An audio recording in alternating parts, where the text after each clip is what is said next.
Yo, what is going on, guys? Today we are going to be talking more about that nice lovely NHL 18, and we're going to be going over ratings, not player ratings, but ratings in general, how they work. If you guys remember, it was a month or two ago we made a video talking about, might have been longer than that, how they needed to revamp the overall system, and they did talk about actually revamping the overall system, I think a little bit prior to that video actually, but they talked about revamping the overall system, and I was talking about it as well as, you know, there's too many guys that are like 85 to 90 overall range, and they needed to spread it out. That is essentially what they're doing. I'm going to share my opinion. I know some people think differently of it. I like to hear what you're thinking on it as well. But as of what I'm seeing from EA in their little article, I'm going to show you right now is a top 2 defenseman is anywhere from an 87 to a 99 overall. Top 4 D-men's anywhere from an 81 to an 87 overall. Top 6 D-men's is 78 to an 81 overall. And then a top 8 D-men's is 75 to a 78. So it's not a large difference. But in general, though, it's going to be, you know, it's a lot more than it was, to be honest, though, because you're not going to have a lot of 82, 83s that are third-line defensemen anymore. You're going to have, you know, the 78, 79 overall range, which is a little bit nicer. Then your goalies. An elite goaltender's got an 87 to a 99. A starting goaltender's got an 82 to an 87.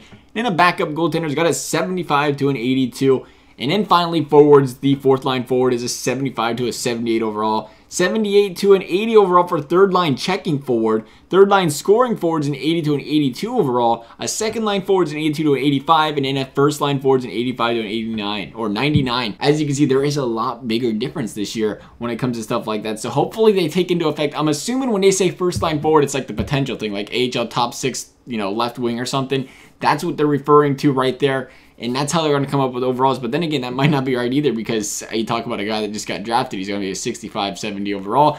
I guess that wouldn't work. So I guess it's just the way they're categorizing players. We'll see exactly when they go into more detail on it. They're supposed to be coming out with a list of ratings soon of players. But as of right now, I just want to talk about how I do like this.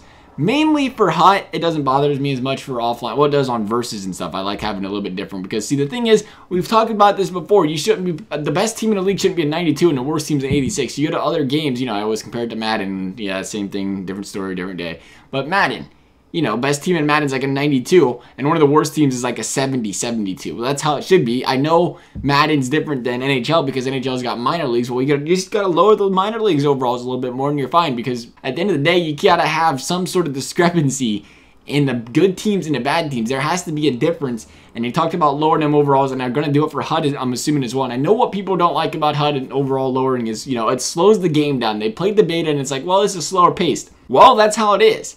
I mean, it's hot.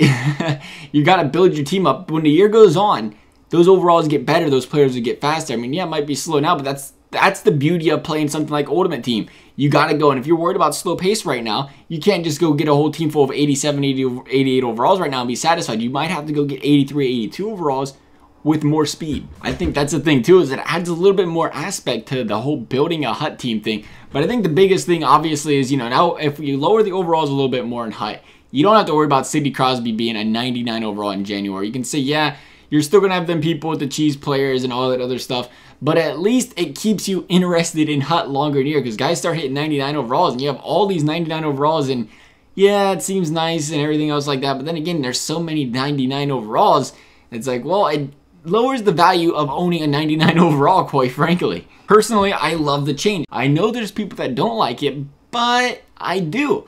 I get it, you know, instead you can say, well, now they're not going to have all 90s, they're going to have all 84, 85s, but point of it is here is at least if you're going to have this bigger of a gap, it means, you know, a guy, I think they even mentioned it, a guy like Crosby and McDavid means a lot more than getting one of them second or third line players, because now that second, third line player is only an 82, 81 overall kind of guy. So you can't just go get a second line guy that used to be an 85, 86 overall that's got team wheel or something and throw him on your team just for team wheel and not have an effect.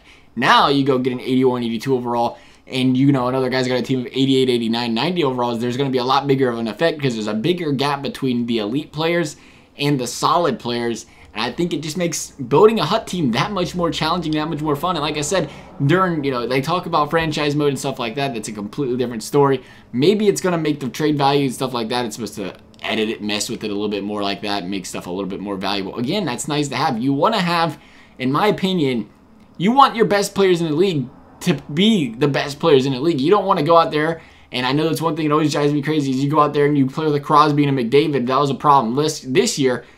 And then you have guys out there with Brenda Moore, Klesla, you know, these 94 overall legends or heroes. Hopefully they change that. And they're supposed to bring heroes back, but I really, really, really hope they don't do that again where they have 94 overalls. I hope if, say, Crosby's the highest overall and he's a 90 or 91, I hope a hero's an 88, 87, because I really don't want it to be like that. That was the one thing, it really drove me away from Hut, honestly. I had no want to own anything but Movembers during the season because they was irrelevant. If you didn't have a hero, there was 3 or 4 overall points lower than a hero and you couldn't compete. Teams had all hero teams and you was trying to compete with them 90, 91 overall gold cards because they wasn't coming upgrades yet. You had to wait until, what, February to start building teams that were solidly competitive with them hero teams.